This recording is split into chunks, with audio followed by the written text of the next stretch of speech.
क्या आपको पता है कि महाशिवरात्रि क्यों मनाते हैं? पूर्व एक समय में महाविष्णु आदि शेषु पे दूध के समंदर में वैकुंठ में आराम कर रहे थे। ठीक तभी ब्रह्मा उनके पास जाते हैं। गहरी नींद में होने के कारण महाविष्णु को पता नहीं चलता कि ब्रह्मा वहाँ आए हैं। इस बात से नाराज होकर ब्रह्मा उनसे पूछते हैं, ये क्या है? सृष्टिकर्ता हूँ मैं और मेरे आने के बावजूद तुमने मेरा आदर नहीं किया, चलो उठो। तब विष्णु ब्रह्मा की बातें सुनकर हंसकर उनकी तरफ देखकर ये कहते हैं, जब पूरा मेरे अंदर है तो मैं नहीं, तुम्हें मुझे आदर देना होगा। तुम मेरे कमल में से पैदा हुए हो और तुम मुझसे जबान लड़ा रहे हो। ऐसे ही ब्रह्मा और विष्णु में झगड़ा हो जाता है। दोनों इसी बहस में लग जाते हैं कि कौन ज्यादा महान है। और ऐसे ही आखिर में ब्रह्मा हंस वाहन पे और विष्णु गरुड़ वाहन पे युद्ध शुरू करते हैं। इन दोनों के लड़ाई के दौरान सारे देवता देवताएं उनके अपने वाहन को छोड़कर इन दोनों के युद्ध को देखना शुरू करते हैं। दोनों में कोई भी हार नहीं मानता है और एक दूसरे पे बहुत शक्तिशाली बाण छोड़ते ही रहते हैं। और इस युद्ध के बीच में एक समय ऐसे आता है जब विष्णु महेश्वरास्त्र और ब्रह्मा पशुपास्त्र छोड़ते हैं एक दूसरे पे। इन दोनों का ऐसे तगड़ा युद्ध देख देवताएं बहुत घबराते हैं, इतना कि वो भागते हुए कैलाश की ओर बढ़ते हैं। जब सारे देवता देवताएं शिवा के पास आते हैं उनसे मदद मांगने, सारे देवता देवताओं को परेशान देख शिवा कहते हैं कि मुझे पहले ही पता था कि ब्रह्मा और विष्णु के बीच में लड़ाई होने वाली है। मुझे पता है कि तुम लोग डर के मारे यहाँ आए हो। फिक्र मत करो, इसका हल मैं निकालूंगा। ये कहकर शिवा उनके पत्नी पार्वती देवी विष्णु और ब्रह्मा की युद्ध भूमि की ओर चलने लगते हैं। युद्ध भूमि पहुँचते ही शिवा चुपके से उन दोनों की लड़ाई को दूर से देखते हैं। ठीक तभी महेश्वरास्त्र और पशुपास्त्र चलने लगता है। इससे पहले कि वो दोनों अस्त्र सब कुछ विनाश कर दे, शिवा उनकी ओर कदम बढ़ाते हैं और उन दोनों अस्त्रों को समेटकर एक अग्नि स्तंभ के रूप में बदलकर अचानक उन दोनों के बीच में एक अग्नि स्तंभ को प्रकट होते हुए देख विष्णु और ब्रह्मा चौंक जाते हैं। इस स्तंभ का आदि और अंत जो भी पहले जान पाता है वही महान है। ऐसे उस अग्नि स्तंभ से बातें महाविष्णु को और ब्रह्मा को सुनाई देते हैं। ये बातें सुनते ही ब्रह्मा आदि की ओर बढ़ने लगते हैं और उसके ठीक तुरंत बाद विष्णु भी अंत की ओर बढ़ने लगते हैं। बहुत देर होने के बाद भी और बहुत दूर जाने के बावजूद महाविष्णु को उस स्तंभ का अंत नहीं मिलने के कारण अंत की ओर बढ़ने लगते हैं। बहुत देर होने के बाद भी और बहुत दूर जाने के बावजूद महाविष्णु को उस स्तंभ का अंत नहीं मिलने के कारण वो मुड़कर वापस अग्नि स्तंभ की ओर बढ़ने लगते हैं। और दूसरी तरफ जब ब्रह्मा आदि की ओर बढ़ रहे थे तो उनको रास्ते में एक गाय और एक मुगली का फूल उनको दिखाई देता है। उन दोनों को देख उनसे दोस्ती करके ब्रह्मा उनसे ये बुलवाने की कोशिश करता है कि उन्होंने उस स्तंभ का आदि देखा है और वो दोनों ब्रह्मा के गवाह बनेंगे। और इस बात के लिए गाय और मुगली का फूल दोनों मानते हैं। इन दोनों से वचन लेने के बाद ब्रह्मा मुड़कर वापस अग्नि स्तंभ की ओर बढ़ने लगते हैं। अग्नि स्तंभ पे पहुंचकर वहां विष्णु को देख ब्रह्मा ये कहता है कि वो पहले ही आदि तक जाकर उसे देखकर वापस आ चुका है। और विष्णु मूर्ति कहते हैं कि उनको अंत ना मिलने के कारण उन्होंने अंत नहीं देखा। ब्रह्मा की इन बातों को मानने के लिए ब्रह्मा उनकी गवाह को विष्णु मूर्ति के सामने पेश करता है और वो गवाह है गाय और मुगली का फूल। वो दोनों ब्रह्मा को दिए हुए वचन के अनुसार यही कहते हैं कि ब्रह्मा आदि तक जा चुका है। जब शिवा के सामने सच बोलने की बारी आती है तब ब्रह्मा की गवाह मुगल का फूल यही कहता है कि ब्रह्मा ने आदि को देखा है, पर गाय मुंह से हाँ कहती है और अपनी पूंछ से ना कहती है। ये देख शिवा को बहुत गुस्सा आता है। क्रोधित होकर शिवा वापस उनके मानव के रूप में प्रकट होते हैं और ब्रह्मा को झूठ कहने के कारण ये श्राप देते हैं कि उनको कभी भी कोई भी मनुष्य नहीं पूजेगा। और विष्णुमूर्ति की सच्चाई को देख खुशी से ये वरदान देते हैं कि शिवा के समान विष्णुमूर्ति को पूजा जाएगा। और इतना ही नहीं, ब्रह्मा के गवाह बनकर मुगली का फूल ने भी तो गलती किया, तो उसको शिवा ये श्राप देते हैं कि कोई भी पूजा में उस फूल को कोई भी उपयोग नहीं करेगा। और गाय को भी शिवा सजा देते हैं। शिवा की बातें सुनकर गाय, मुगली का फूल और ब्रह्मा तीनों उनकी गलती का एहसास करते हैं और उनसे माफी मांगते हैं। तब ब्रह्मा को शिवा क्षमा करते हैं और ये कहते हैं कि अब से हर कोई याग यज्ञ में तुम्हारा स्थान गुरु का होगा। तुम्हारे बिना किए हर याग और यज्ञ का कोई भी उपयोग नहीं होगा। और ये भी कहते हैं कि गाय का मुंह भाग ने झूठ कहा है और उसकी पूंछ भाग ने झूठ नहीं कहा है। इसी कारण गाय का मुंह भाग को कोई भी पूजा नहीं करेगा और गाय के नीचे के भाग को ही पूजित करेंगे। इसी कारण हम गोमूत्र को पवित्र समझते हैं। ऐसे ही शिवा मुगली का फूल को भी क्षमा करके ये कहते हैं कि सिर्फ और सिर्फ मेरे पूजा में ही तुम्हारा इस्तेमाल होगा। उसके बाद ब्रह्मा और विष्णु शिवा की पूजा करते हैं और उसी दिन माघ बहुलक चतुर्दशी था और इसी कारण उस दिन को शिवा। एक और कहानी के प्रकार ऐसे भी कहा जाता है कि पर्वतों का राजा हिमवंत की बेटी पार्वती ने जब शिवा से शादी किया था, उसको भी शिवरात्रि कहा जाता है। एक और कहानी के प्रकार ये भी कहा जाता है कि एक दिन कैलाश पर्वत पे उनके घर में जब शिवा और पार्वती बात कर रहे थे, तो पार्वती देवी शिवा से ये पूछती है कि सारे पूजाओं में से सर्वश्रेष्ठ कौन सा है। तब शिवा शिवरात्रि और उसकी पूजा के बारे में पार्वती देवी को विवरण देते हैं। एक समय में पर्वतों के पास मौजूद एक गांव में एक आदमी रहता था। उसको शिकार करने से ही खाना मिलता था और ऐसे ही वो अपने और अपने परिवार का देखभाल करता था।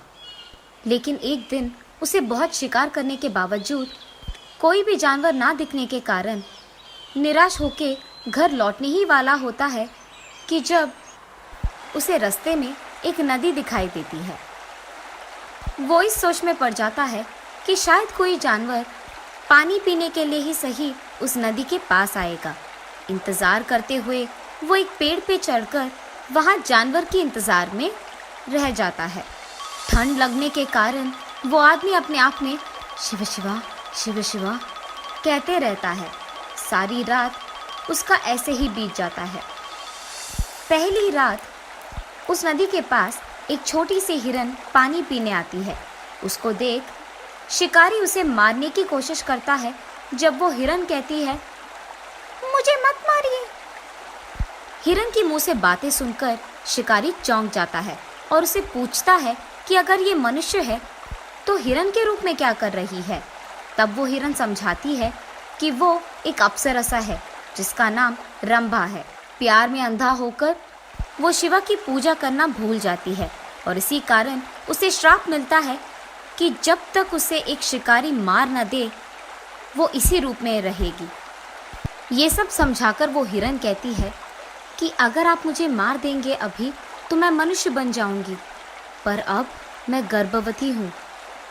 मैं तो बच जाऊंगी पर मेरा बच्चा नहीं बचेगा।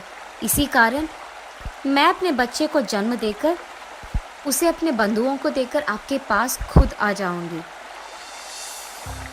दूसरी रात को उस नदी के पास पानी पीने के लिए एक और हिरन आती है। जब शिकारी उसे मारने की कोशिश करता है तब वो हिरन उससे बात करके बोलती है कि उसे ना मारे। ओ मानव, तुम मुझे मत मारो, मेरे में कुछ बचा ही नहीं है ताकि तुम खाओ। मेरे मरने के बावजूद मैं तुम्हें और तुम्हारे परिवार को कोई काम नहीं आऊँगा। मुझे छोड़ दो। कल यहाँ एक अच्छा खासा हिरन पानी पीने आएगा जो मग जाति का है।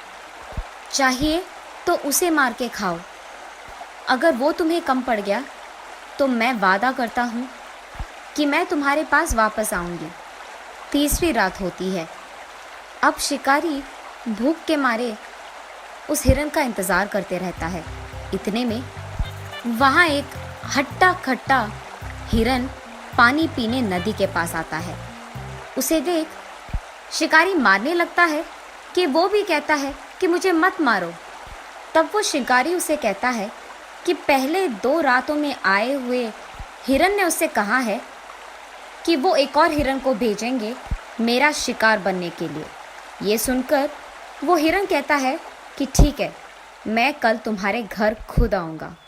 उसकी बात मानकर शिकारी वापस उसके घर चले जाता है। अगले दिन सुबह उनके वचनों के अनुसार ही वो 3 हिरन उसके घर के सामने प्रकट होती है और ये बहस करते हैं कि मुझे पहले मारो। वचन का आदर करके आए हुए उन तीनों हिरणों को देख शिकारी चौंक जाता है और उसे अपनी वृत्ति पे घिन आती है और तब वो फैसला करता है कि खाने के लिए उसे शिकार करने की कोई जरूरत नहीं है। और यही बात वो उन तीनों हिरणों से कहता है और उन्हें नमस्कार करता है। ठीक तभी आकाश से फूल बरसते हैं और शब्द घोषित होते हैं। देवताएं सारे खुश होकर शिकारी से ये कहते हैं, ओ मानव, तुमने सारी रात जागरण किया है और कुछ खाया भी नहीं है। और ठीक ऐसी चतुर्दशी पे जो माघ बहुला चतुर्दशी है और यही शिवरात्रि भी है। जिस पेड़ पे तुमने चढ़ा है वो बिल्वा का वृक्ष है और सारी रात तुम्हें पता नहीं चला, पर तुम्हारे पेड़ के नीचे शिव का लिंग था। उस पे सारी रात तुमने समय काटने के लिए बिल्व के पत्तों को नीचे गिराया और ऐसे ही शिवरात्रि का तुमने पूजा भी कर दिया और इसी कारण तुम्हें ऐश्वर्य और संपत्ति खूब मिलेगी। ये कहानी सुनाने के बाद शिवा पार्वती से ये कहते हैं, देवी, जो मृगशिरा हमें आकाश में दिखता है वो यही है। आगे के 2 हिरन और पीछे एक मृग। तब से यही माना जाता है कि महाशिवरात्रि के दिन उपवास करते हुए, सारी रात जागरण करते हुए, शिवा की कहानियां सुनते हुए, उनकी गाने गाते हुए इस त्योहार को मनाया जाता है। गणेश चतुर्थी। एक बार रामपुर नामक एक गांव में सारे लड़के गणेश चतुर्थी की तैयारी को लेकर उत्साहित थे। स्कूल खत्म होते ही सारे लड़के चंदा जमा करने के लिए निकल पड़े गणपति की मूर्ति खरीदने। लड़के हर एक दरवाजे पर जा रहे थे चंदा लेने। उसमें से एक घर था आनंद जी का। हे लड़कों, इस बार बड़ी वाली मूर्ति ला रहे हो क्या? आप जितना दान करोगे उतनी बड़ी मूर्ति लाएंगे। बड़े होशियार हो तुम लोग। आनंद की पत्नी आई पैसे दान करने के लिए। तुम सब लोग चंदा तो ले रहे हो सबसे, पर क्या तुम जानते हो कि गणेश चतुर्थी मनाया क्यों जाता है? इस दिन पर हम गणेश जी का जन्मदिन मनाते हैं। ये तो सही बात है, पर गणेश जी का जन्मदिन कोई साधारण उत्सव नहीं है। पार्वती देवी ने गणपति को बनाया है। शिव भगवान की अनुपस्थिति में पार्वती ने चंदन के मिश्रण से गणपति को बनाया और उसको पहरेदार की तरह रखा जब वह स्नान करने गई। जब वह स्नान में थी तो उसी दौरान भगवान शिव की लड़ाई गणेश जी के साथ हो गई, क्योंकि उन्होंने शिव जी को अंदर आने नहीं दिया अपने माँ के आदेश के अनुसार। गुस्से में आकर शिव भगवान ने गणेश का सर काट दिया। जब पार्वती ने देखा तो उसने काली माँ का रूप लिया और पूरी दुनिया को नष्ट करना चाहा। सब लोग परेशान हो गए और शिव भगवान के पास गए ये विनती करने के लिए कि वह काली माँ के गुस्से को ठंडा कर दे। फिर शिव जी ने अपने लोगों को ये आदेश दिया कि उस बच्चे का सिर लेके आए जिसकी माँ ने उसको छोड़ दिया है। लोगों को सबसे पहले एक हाथी का बच्चा ही मिला, तो उन्होंने हाथी के बच्चे का सिर काटा और शिव जी के पास ले आए। शिव भगवान ने तुरंत सर को गणेश जी के शरीर पर रख दिया और उसको वापस जीवित कर दिया। काली माँ का गुस्सा खत्म हो गया और पार्वती देवी वापस अपने असली रूप में आ गई। सब देवताओं ने गणेश जी को आशीर्वाद दिया और यही दिन को आज हम गणेश चतुर्थी के रूप में त्योहार मनाते हैं। ये कहानी सुनकर सारे लड़के हैरान होकर एक दूसरे को देखने लगे। गणेश चतुर्थी तो परसों है ना? हाँ, हम इसी कहानी पर एक नाटक पेश करेंगे। बाकी के बच्चे भी खुशी से कूदने लगे। आ गया गणेश जी का त्योहार का दिन। ये त्योहार 10 दिनों तक मनाया जाता है और पहले दिन गणेश का एक मिट्टी का पुतला हर घर में रखा जाता है। सारे घर को फूलों से सजाया जाता है। मंदिरों में बहुत सारे भक्त पूजा पाठ के लिए आते हैं। सारा परिवार एक साथ इस त्योहार को मनाता है। समुदाय के लोग बड़ा मंच बनाते हैं गणेश भगवान की बड़ी मूर्ति रखने के लिए, ताकि सब लोग इस जश्न में भाग ले पाए। इसी प्रकार रामपुर गांव में भी गणेश चतुर्थी के दिन हर कोई, बूढ़ा बच्चा, सब एक साथ आए इस त्योहार को मनाने के लिए। उन्होंने एक बड़ा सा मंच बनाया और उसको सजाया और गणेश भगवान की एक बड़ी सी मूर्ति को उस मंच पर रख दिया।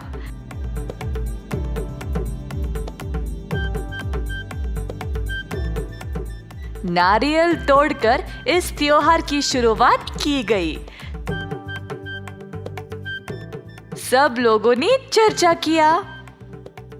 गणपति बप्पा मोरया, गणपति बप्पा मोरया, गणपति बप्पा मोरया। गणेश पूजा की शुरुआत होती है गणेश जी की मिट्टी की मूर्ति घरों में रखकर। फिर कई प्रकार के भोजन पकाए जाते हैं भगवान को भोग चढ़ाने के लिए। पुतले को ताजे पानी से नहलाया जाता है। दिए जलाकर आरती उतारी जाती है। कई भजन गाए जाते हैं और गणेश जी का जाप भी किया जाता है। ये माना जाता है कि इन भजनों से मूर्ति जीवित हो जाती है। लोग ये भी मानते हैं कि इस त्योहार के दिन गणेश भगवान स्वयं हर एक भक्त के घर में जाते हैं और उनके परिवार के लिए खुशियां और तरक्की ले जाते हैं। गणेश चतुर्थी भगवान गणेश का जन्मदिन है। ज्ञान, समृद्धि और सौभाग्य के भगवान, बोलो महाराजा की जय। अगले 10 दिन नाच गाने और पूजा पाठ में बीत गए।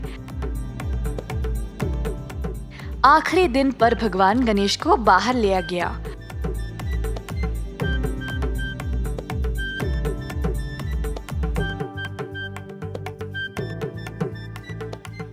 सब लोग खुशी से नाच गाने का प्रदर्शन कर रहे थे अपनी भक्ति दिखाने के लिए।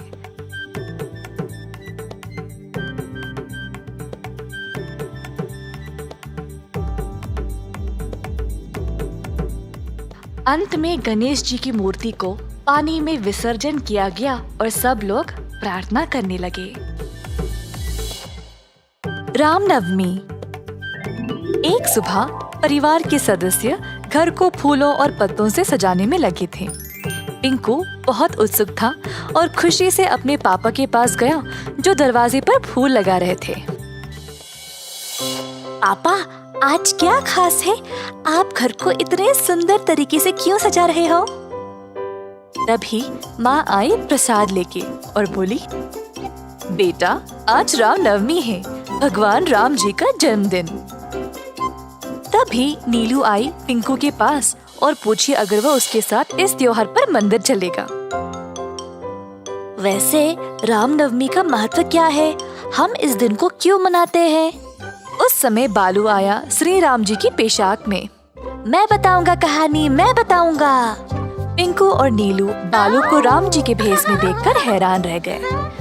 वाह बालू, तुम बराबर भगवान राम की तरह लग रहे हो। ओह धन्यवाद। अच्छा ठीक है, मैं रामनवमी की कहानी सुनाऊंगा। कई साल पहले रहते थे महाराज दशरथ, जिनकी कोई संतान नहीं थी, जिसकी वजह से वे परेशान थे। संत वशिष्ठ ने उनको ये सलाह दी कि वह यज्ञ पूजा करे और उनको 4 पुत्रों का वरदान मिलेगा। जल्द एक दिव्य व्यक्ति यज्ञ की आग से निकल आया, हाथ में मिठाई की थाल लिए हुए। उसने इन मिठाइयों को अपने 3 पत्नियों के बीच बांटने के लिए कहा। जल्द कौशल्या ने एक पुत्र को जन्म दिया, जिसको राम का नाम दिया गया। वह अपने तीनों भाइयों के साथ एक दूसरे के लिए प्रेम और आदर के साथ बड़ा हुआ। तो राम जी का जन्मदिन रामनवमी के नाम से मनाया जाता है। हो, तो रामनवमी का त्योहार कैसे मनाया जाता है? हम बोलेंगे। मम्मी मुझे और बाकी लोगों को सुबह सवेरे जगाती है। फिर हम सब सुबह की रस्म रिवाज करते हैं और सूर्य को प्रार्थना करते हैं। और पता है, सारे मंदिर और घर इतने सुंदर तरीके से सजाए जाते हैं। मेरी मम्मी मुझे भजन कीर्तन सुनने के लिए मंदिर ले जाती है, प्रभु राम के जन्म के जश्न में। और मुझे तो गाना कितना पसंद है। और फिर मंदिर के पुजारी मजेदार मिठाइयाँ और फल सब भक्तों में बांटते हैं। मेरी मम्मी स्वादिष्ट पानका बनाती है हर साल इस त्योहार पे। बहुत ही मजेदार होता है। आज मैं तुम लोगों को पिलाऊंगा। और पिंकू की मम्मी ने सबको पानका पिलाया। हम सब इस दिन पे उपवास रखते हैं भगवान राम जी को प्रसन्न करने के लिए। हे, मेरी मम्मी भी उपवास रखती है। और इसके अलावा आज केवल राम भगवान का जन्मदिन ही नहीं, बल्कि राम और सीता का विवाह भी हुआ था। आज के दिन सीताराम कल्याण उत्सव भी मनाया जाता है। मैं तुम सबको सीताराम विवाह की कहानी सुनाती हूँ। एक बार था एक राजा, जिनका महाराज, जो सीता के पिताश्री थे। जब सीता विवाह की लायक हुई, तब उसके पिताश्री ने उसके लिए एक स्वयंवर का प्रबंध किया। जो भी शिव धनुष एक भारी धनुष को तोड़ पाएगा, वही सीता के लिए योग्य होगा। बहुत सारे राजकुमार कई राज्यों से आए स्वयंवर के लिए। सीता के हाथ के लिए अन्य धर्मों और संस्कृतियों से आए राजकुमार, परंतु कोई भी शिव धनुष को उठा नहीं पाया। बहुत बलवान पुरुष भी थे, पर बहुत कोशिश करने के बाद भी कोई सफल नहीं हो पाया। उस समय राम और लक्ष्मण उधर आए अपने गुरु वशिष्ठ के साथ शिव धनुष को देखने के लिए। वशिष्ठ ने राम और लक्ष्मण को जनका महाराज से मिलाया और शिव धनुष को देखने की अनुमति मांगी। जनका महाराज ने समझाया कि आज सीता राजकुमारी का स्वयंवर था और जो भी इस धनुष को तोड़ पाएगा, वही सीता के पति बनने के लायक होगा। महाराज ने उनको शिव धनुष देखने की अनुमति दे दी। राम ने शिव धनुष को देखा और देखते ही उससे जुड़ा हुआ महसूस करने लगा। बस राम नीचे झुका और आराम से शिव धनुष को उठा लिया। सब लोग ये नजारा देखकर आश्चर्यचकित रह गए। राम ने तब शिव धनुष को तोड़ दिया और सब लोग जयकार करने लगे। इसके बाद राम का विवाह सीता के साथ हो गया, राम जी के जन्मदिन पर ही। और बहुत सारे लोग जमा हुए इस अनोखे अवसर को देखने के लिए। राम और सीता का विवाह एक त्योहार की तरह मनाया गया। वाह, हमें राम और सीता की पूरी कहानी सुनने का कभी मौका ही नहीं मिला। इस कहानी को सुनने में बड़ा मजा आया। मैं मंदिर में जश्न मनाने के लिए अब और इंतजार नहीं कर सकता। तो चलो और सजावट करने में मदद करें, बहुत मजा आएगा। फिर हम स्वादिष्ट मिठाइयाँ भी खा सकते हैं। मुझे सब में हिस्सा लेना है। 1 मिनट दोस्तों, मैं अभी आया। पिंकू भी राम जी के रूप में तैयार हुआ और फिर तीनों दोस्त साथ गए मंदिर रामनवमी मनाने के लिए। एक दूसरे के साथ सबने बहुत मजे किए और मंदिर में अपने परिवार के साथ अच्छा समय बिताया। सबको रामनवमी की शुभकामनाएं।